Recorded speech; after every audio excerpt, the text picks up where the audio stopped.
If I lay down and I play dead and I stay dead, baby you'll get sick of being the monster out of my head, under my... Une activité de passion pratiquée par un passionné, il s'agit de Joël Chalat.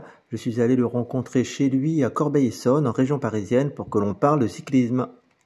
Alors moi, pour vous dire au cyclisme, j'ai commencé en 78. C'est tout bête parce qu'à la base, je faisais du judo. Et du coup, à la judo, je devais avoir 12 ans. Et à l'époque, le seul club de judo qui existait, dans les années 70, et c'était au dojo de Suziné. Et donc pour y aller, j'habitais près du cimetière de Cayenne, donc à côté de Madame Serrotte. Donc pour y aller, il fallait, j'avais un moyen de transport, quoi. Donc ma maman m'a acheté un vélo et je montais à vélo. Et en montant donc après l'école, j'étais au collège République. Donc en montant après le collège, je faisais mon judo, je redescendais chez moi et descendant vers 19h30, 20h, avec les copains, on faisait un peu la course, quoi. Et ça a commencé comme ça. C'est un jour, tout bêtement, il y a un monsieur qui s'appelle Claude Aiguille, c'est lui qui m'a mis dans le vélo. Par hasard. Parce qu'un jour, il m'a suivi avec son véhicule. Il n'y a pas beaucoup de monde qui savent, hein, c'est Claude Aiguille. Et il nous a suivis avec sa voiture. Donc toute la partie entre Suzini et Tanon, là, donc Baduel. Et on s'est arrêté avec des copains au niveau du parking Tanon. On s'est arrêté là. Il a freiné, il m'a demandé est-ce que je faisais du vélo. Je lui ai dit que non. Et à l'époque, il y avait encore le vélodrome qui existait. Et là, il me dit, ben justement, je fais l'école de cyclisme le mercredi. Je lui dis, j'ai pas de vélo de course. Il m'a dit, non, non, tu peux venir avec ton vélo comme tu as, etc. C'est l'école de cyclisme, tu peux venir le mercredi. Et d'ailleurs, est-ce que je suis au collège? Je lui dis, oui, j'étais en 5e, je crois. Il me dit, mais justement, comme tu es au collège, on fait également ce qu'on appelle l'ASU à l'époque, c'est UNSS maintenant, là. Donc le sport scolaire. Il me dit, on fait ça, donc tu peux prendre une licence à ton collège et puis participer avec nous, etc. Et du coup, voilà comment ça a commencé, entre guillemets.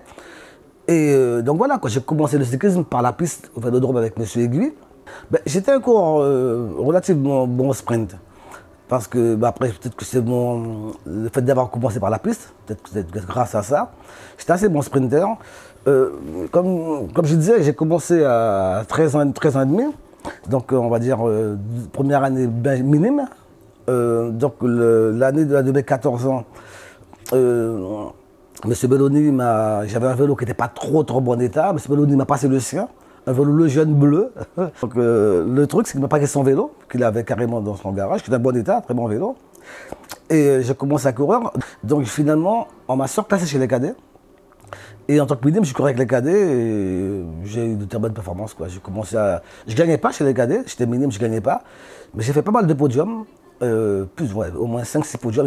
Et ma génération, c'était une génération qui était forte. Hein. Il y avait quand même, qui était en KD2, quand j'étais minime, il y avait quand même Polony, Silebert, les coureurs qu'on connaît moins, Desroches, Miati, Sorps, qui sont ces coureurs qui ne courent plus, mais qui couraient en KD2, hein, qui étaient là.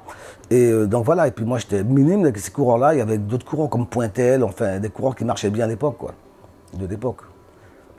Il ne s'est pas arrêté en minime, il a poursuivi bien sûr en cadet junior jusqu'en senior en concourant aux côtés des frères Buzaré, Jean-Pierre et Jean-Paul, ainsi que Paul Ancy et Didier Legrand entre autres. Donc finalement, je suis arrivé ici, pourquoi?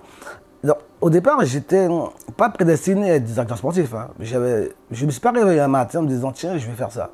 Jamais. Mais pas une seule fois. C'est vrai que durant ma petite carrière de cycliste, donc de minime à senior, donc c'est 5-7 ans à peu près de vélo, d'activité sérieuse, j'ai constaté que certains de mes coachs, enfin mes DS, manquaient souvent de pédagogie. Je voyais qu'il y avait des manquements. Je le ressentais. Et mis à part Jean-Tienne Changwa, d'ailleurs que je salue, hein, qui était l'un de mes coachs en cadet, les autres ne m'ont pas spécialement marqué par une empreinte tactique, technico-tactique. Lui, oui. Hein. Avec lui, en cadet, on apprenait à faire des éventails, ce qu'on appelle des bordures, etc. Déjà en cadet. Donc c'est quelqu'un qui est très avant-gardiste. Mis à part lui, je n'ai pas côtoyé des coachs, en tant que coureur, moi, qui m'ont marqué. Il n'y a que lui, Jean-Tienne Changwa. Donc moi, quand je suis revenu de Guyane en 91, quand je suis retourné, que j'étais ici avant, j'ai repris le vélo et c'est à ce moment-là que j'ai rencontré Patrice Denaïs-Kando. Et j'ai commencé comme ça à un petit peu le conseiller par rapport à mon passé. Comme lui débutait, moi j'avais dire 7 ans de vélo derrière moi, un peu de connaissances, donc j'ai commencé à on va dire le parrainer, quoi. Il courait le Sellement Joli, hein. Il avait déjà son staff. Hein. Voilà comment ça s'est un peu passé. avec, donc comment j'ai commencé entre guillemets à rentrer dans le système coaching. Un peu par rapport à lui, parce que j'ai vu qu'il avait un potentiel. C'est entre guillemets ce qui a permis que je mette le pied à l'étrier et que je devienne coach par défaut, parce que je ne comptais pas du tout faire ça. Je comptais reprendre mon vélo normalement, faire ma compétition. J'avais 28 ou 30 ans à l'époque, je voulais reprendre mon vélo, voilà, normal quoi. D'ailleurs, j'avais commencé à courir, j'ai quelques petits résultats en troisième catégorie, et même en deuxième catégorie. Et le problème, c'est que j'ai arrêté par rapport à ça, d'une part par rapport au métier, je travaillais la nuit avec Patrice, et aussi parce que j'avais rencontré quelqu'un que je savais qui avait gros potentiel et qui avait plus besoin de mon aide qu'autre chose. Donc voilà, c'est comme ça que je me suis tourné vers ça. Et ensuite, j'ai coaché en Guyane pendant quelques années. Donc il y a eu un club que j'avais créé à l'époque qui s'appelait la Sécu. Ensuite, je suis parti à la Croix du Sud, parce que comme j'avais des problèmes de finances, on est parti à la Croix du Sud, on est parti là-bas, à la Croix du Sud. Puis après, je suis revenu en France. Après, je suis reparti en Guyane. En revenant en Guyane, je suis parti au VCG, où j'ai eu de très belles années. Après, avec Alain Champlain, on a fait l'Académie de Roura. Et après, je suis revenu ici parce que, voilà, mes enfants, j'avais des enfants elles sont grandes maintenant, mais il y a 7 ans, ils étaient beaucoup plus jeunes. Donc, il y a une qui a 24 ans, donc à l'époque, elle avait 17 ans. Donc, elle venait ici après le bac. Et une autre qui venait faire les études pour hôtesse de l'air. Donc, les deux sont partis en même temps, en 2006. 2005, fin 2005, début 2006, elles sont parties toutes les deux. Elles sont venues ici, donc on a pris une maison à Toulouse. Et ensuite, moi, je suis rentré un an après, ici, à Corbeil, pour ne pas que je sois trop éloigné de mes enfants. Ben, justement, pour arriver au CVO, c'était, on va dire, entre guillemets, c'était un peu compliqué, mais en même temps, pas tant que ça, quoi. Et donc, voilà, après, c'est un ami à moi, Vincent Alonso, que j'avais emmené en Guyane en 98, 99. Donc, ça date aussi, hein. Je l'avais ramené en Guyane, un coureur qui courait ici à la CBB, à Boulogne-Billancourt, je l'avais ramené en Guyane. Et c'est lui qui m'a un petit peu emmené, parrainé, aidé, intronisé à l'OCVO. Voilà comment c'est arrivé. Moi, je ne pensais pas du tout, je n'avais pas cette prétention, je ne pensais pas non plus avoir les capacités, parce qu'on a toujours ce complexe d'infériorité malheureusement, parce qu'on vient des dom-toms, surtout de Guyane. Hein. Oui. Donc on n'a pas tant de résultats que ça. Donc on a toujours tendance à penser que si nos coureurs ne sont pas très forts, enfin sont moins bons que les autres, c'est que l'encadrement également certainement médiocre. Donc en arrivant ici, je me suis dit, diriger une équipe ici, vu le niveau qu'il y a en France, franchement, je ne pense pas que moi j'aurais les moyens. Sincèrement, je me suis vraiment sous-estimé, sincèrement. Donc c'est lui qui était à l'OCVO et qui m'a dit justement que l'OCVO recherchait un DS. Et voilà, qu'il n'y avait pas que moi qui postulerais, mais bon, voilà, qu'il fallait, voilà, qu'il essaie de venir et de voir éventuellement si je pourrais être retenu, quoi. Si je suis le CVO, si la direction accepterait que je sois le DS au club. Et ça s'est bien passé, quoi. J'ai eu cette chance. Ça n'a pas matché tout de suite, mais ça s'est passé correctement avec le président Hervé François, que je salue. Et donc voilà, ça s'est bien passé. Voilà, depuis mettons 4 saisons, je suis à l'OCVO. Dans ton travail de directeur sportif, généralement on connaît le directeur sportif donc, dans sa voiture, en train de diriger son équipe. Il y a cette partie-là. Mais après, que fait le directeur sportif Joël Chala? Le truc, c'est que le problème, c'est que les gens ils pensent que justement, les gens pensent que le directeur sportif, il est là, lors des compétitions, il vient, il s'assied dans la voiture, et je ne sais pas ce qu'il raconte aux coureurs, il leur raconte tout et rien à la fois, et puis criant des fois allez, allez, allez. Non, c'est pas ça, hein, c'est pas du tout ça. Maintenant, on arrive au stade où les sportifs sont très à prendre la technologie. D'ailleurs, j'en ai même peu parlé un petit peu lors de mes passages en Guyane, quand je rencontre quelques directeurs sportifs, je leur en parle. Hein. On est très maintenant dans la haute technologie, dans la data. Donc, on doit être un directeur sportif, mais également un petit peu un entraîneur. Donc, faire des programmes d'entraînement pointus avec tout ce qui est Watt, tout ce qui est PMA, tout ce qui est FTP, les différentes zones de travail. Ça devient complexe. Et c'est à ce prix qu'on peut faire évoluer un coureur sur des domaines différents, que ce soit les sprints, les contre-la-montre, la montagne, etc. Donc c'est vrai que, alors outre cette partie-là, entraînement. Donc on fait quand même des sorties en début de saison, on fait des sorties en hiver qui sont assez compliquées, hein, parce qu'il faut quand même préparer la saison. Tout d'abord, on travaille d'abord toute la partie de préparation physique. Et, donc une fois qu'on a fait ces renforcements-là, on passe après sur le vélo. Et ça dure, donc après il y a des stages, souvent que ça soit en Espagne, soit dans le Ventoux, c'est ce qu'on fait souvent. Et ensuite, il y a la saison qui commence, mais pour la saison, c'est tout un travail. Parce qu'il y a également la partie où on doit s'occuper de l'avant-course, l'alimentation, etc.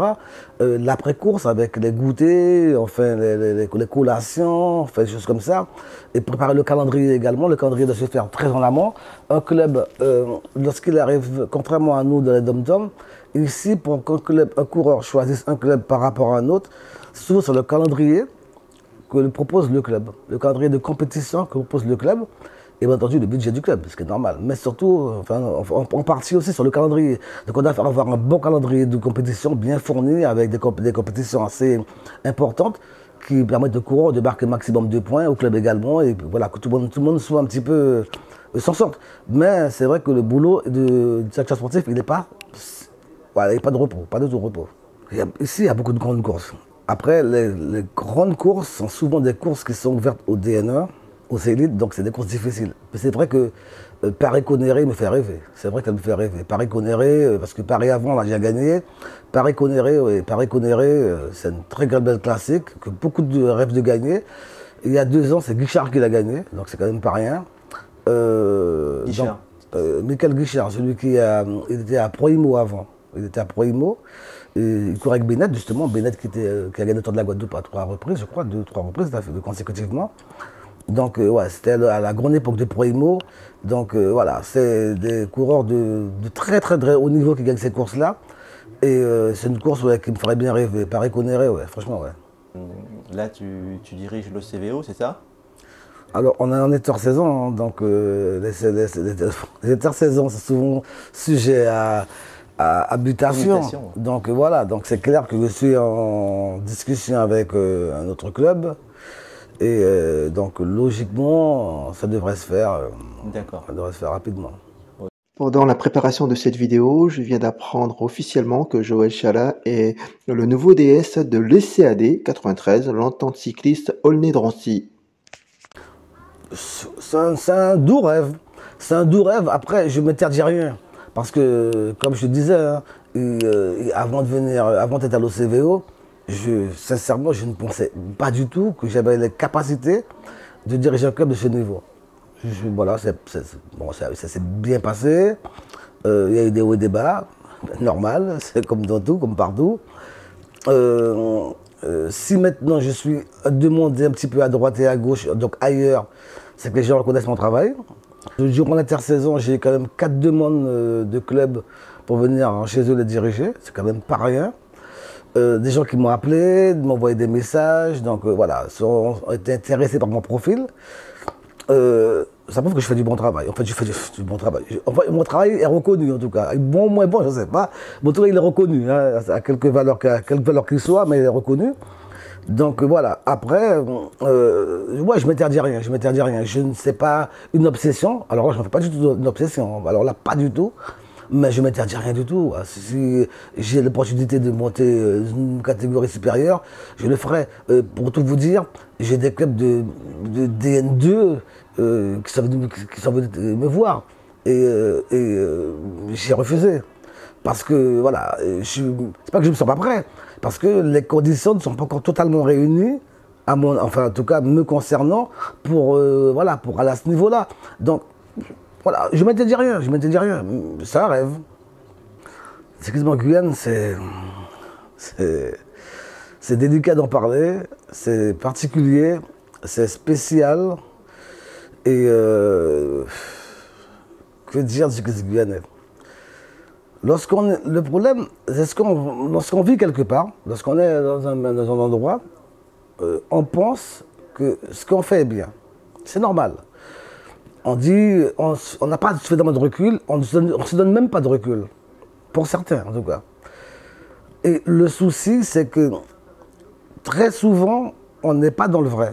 Voilà, c'était une entrevue passionnante avec le Sol DS guyanais en division nationale. La suite de ce reportage, donc très passionnant sur le cyclisme en Guyane, fera l'objet de la prochaine vidéo à ne pas manquer si vous suivez l'actualité cyclisme dans ce département.